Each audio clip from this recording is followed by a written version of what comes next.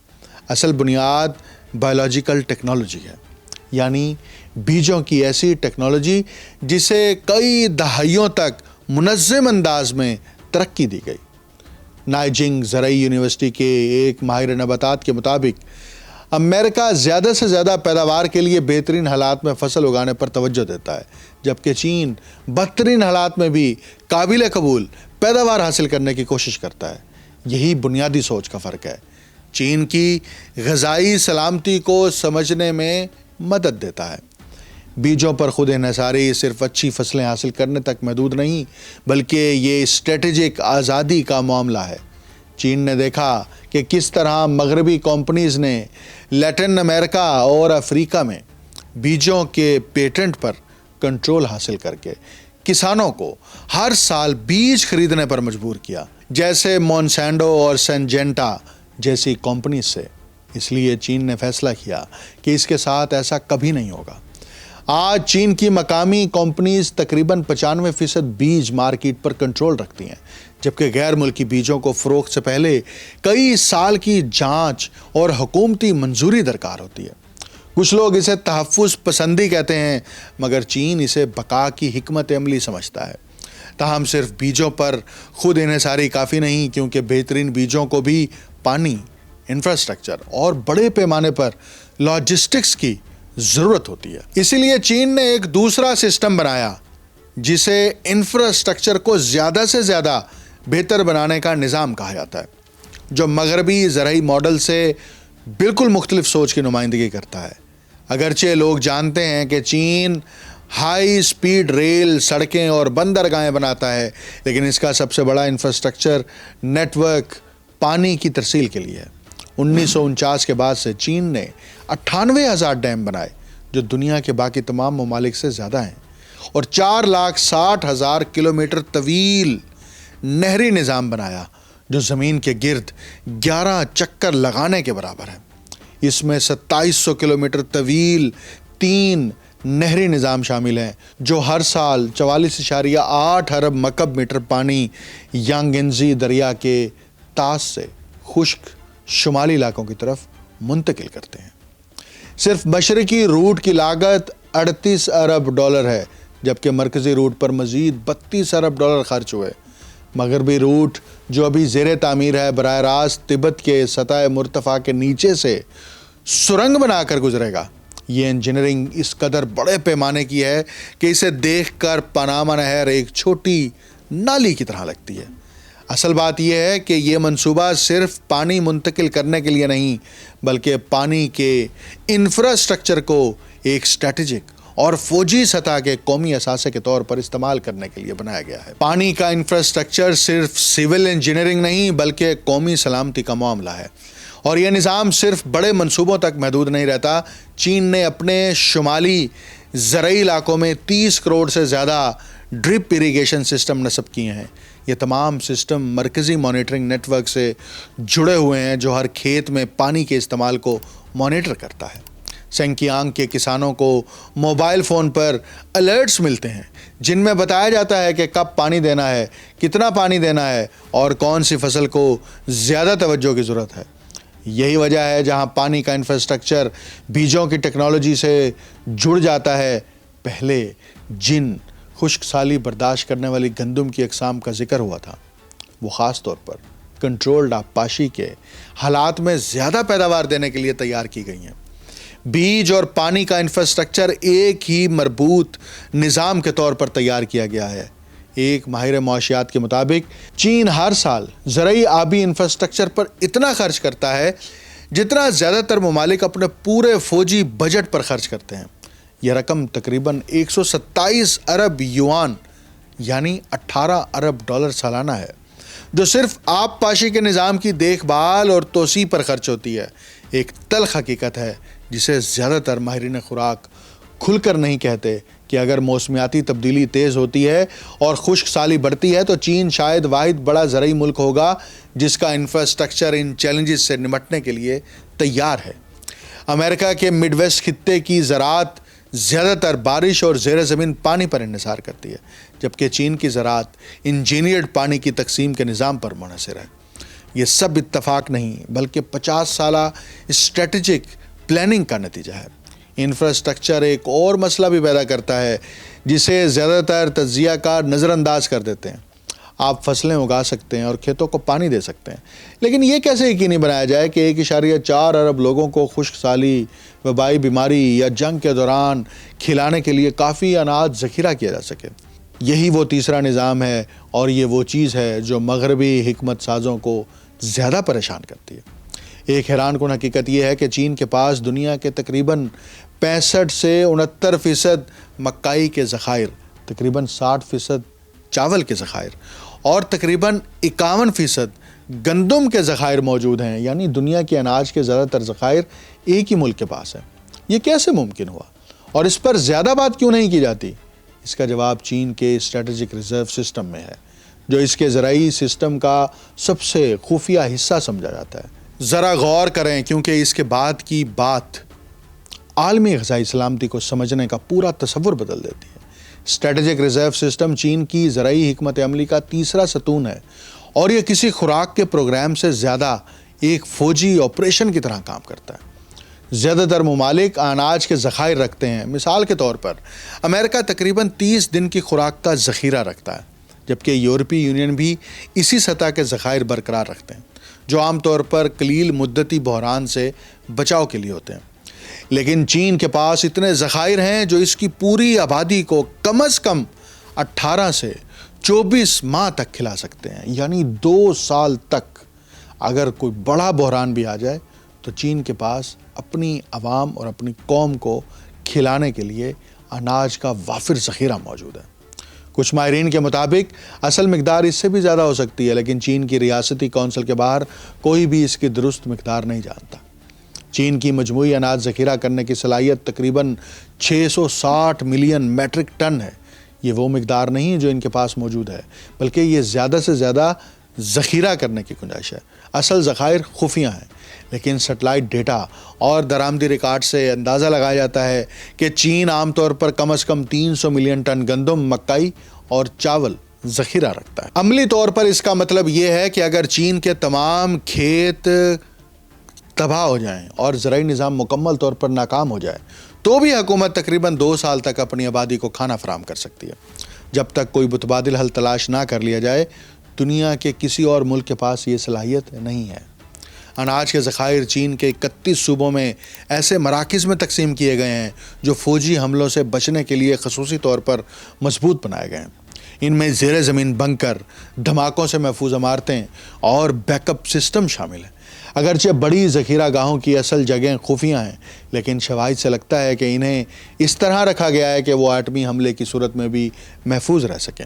چین صرف داخلی استحکام کے لیے اناج کے ذخائر نہیں رکھ رہا، بلکہ عالمی منڈیوں سے اناج خرید کر اپنے ذخائر بھی بڑھا رہا ہے۔ 2020 سے 2023 کے درمیان چین نے 283 ملین ٹن اناج درآمد کیا، جو انسانی تاریخ کے کسی بھی 3 سالہ عرصے سے زیادہ ہے۔ اس دوران چین نے برازیل سے سویابین، امریکہ سے مکئی، آسٹریلیا سے گندم اور یوکرین سے جو خریدا۔ چین نے اکثر زیادہ قیمت ادا کی اور عالمی مارکیٹ کی صورتحال سے قطع نظر اناج کی ترسیل حاصل کی۔ تقریباً تمام اناج براہ راست اسٹریٹجک ذخائر میں محفوظ کیا گیا۔ یہ ایک بڑی حقیقت سے جڑا ہوا ہے۔ جب روس نے یوکرین پر حملہ کیا تو عالمی گندم کی قیمتیں 3 ہفتوں میں 60% بڑھ گئیں۔ یورپ میں صارفین پریشان ہو گئے اور افریقی ممالک کو فوری خوراک کے بحران کا سامنا کرنا پڑا، لیکن چین نے اپنے ذخائر سے اناج جاری کر کے اندرونی قیمتوں کو مستحکم رکھا۔ جب باقی دنیا بحران کا شکار تھی تو چین کی منڈیوں پر اس کا زیادہ اثر نہیں پڑا۔ یہ بڑے پیمانے پر اسٹریٹجک ذخائر کی طاقت کو ظاہر کرتا ہے، لیکن زیادہ تر لوگ یہ نہیں جانتے کہ چین اتنی مؤثر طریقے سے یہ ذخائر کیسے بناتا ہے۔ یہ صرف اناج خریدنے تک محدود نہیں بلکہ پوری سپلائی چین کو کنٹرول کرنے کا نظام ہے، کھیت سے لے کر ذخیرہ گاہ تک۔ چین ایک گرین پرچیزنگ مینڈیٹ سسٹم چلاتا ہے۔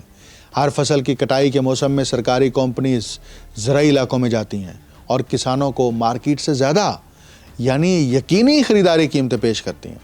کسانوں کو خریدار تلاش کرنے یا قیمت پر مذاکرات کرنے کی ضرورت نہیں ہوتی، وہ براہ راست حکومت کو مستحکم قیمتوں پر فصل فروخت کرتے ہیں۔ 2023 میں گندم کی خریداری کی قیمت تقریباً 2.36 یوان فی کلو گرام تھی، جو عالمی مارکیٹ سے تقریباً 12% زیادہ تھی۔